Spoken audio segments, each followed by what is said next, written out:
Israel's Prime Minister Benjamin Netanyahu has requested a formal pardon from the President of Israel, Isaac Herzog, over corruption charges. Mr Netanyahu, who's been on trial since 2020, maintained his innocence but said judicial proceedings were damaging to the country and hampering his ability to govern. Opposition parties said the Prime Minister should not be pardoned unless he admitted guilt and left politics. Our correspondent James Cook reports from Jerusalem. For 5 years, Benjamin Netanyahu has battled charges of bribery, fraud and breach of trust. He's battled too for his political survival. Now, while maintaining his innocence, he wants a pardon, insisting the cases against him are tearing the nation apart. Israel,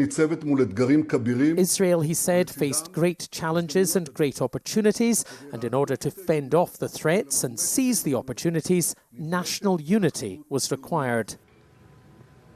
The Prime Minister's stewardship of Israel before the Hamas-led attacks on October the 7th, 2023, and his conduct of the war in Gaza since have both been highly controversial. So too has this latest move. I think that if he would resign, I would be happy to grant him reconciliation. My son was killed on October 7th on the kibbutz, and I think that he should take responsibility for that. I think basically it was a minor infraction, and it really won't help the country except for people who hate Netanyahu. So I would hope Herzog will agree and that we can get done with all this. To ask for a pardon without admitting any guilt, without losing any position, without it affecting his life whatsoever, other than that he gets off scot-free, I certainly don't think that he should get it.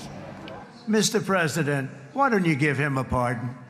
Benjamin Netanyahu does have at least one very powerful backer. The Israeli President's office have described this formal request for a pardon from the Prime Minister as an extraordinary step with significant implications and have promised to consider it responsibly and sincerely. But Isaac Herzog is now under intense pressure from allies and opponents of Benjamin Netanyahu. That was clear outside the President's home tonight. The Prime Minister's opponents say a pardon would require an admission of guilt, an expression of remorse, and his immediate retirement from political life. An unconditional reprieve for Benjamin Netanyahu, say his critics, could provoke a constitutional crisis. James Cook, BBC News, Jerusalem.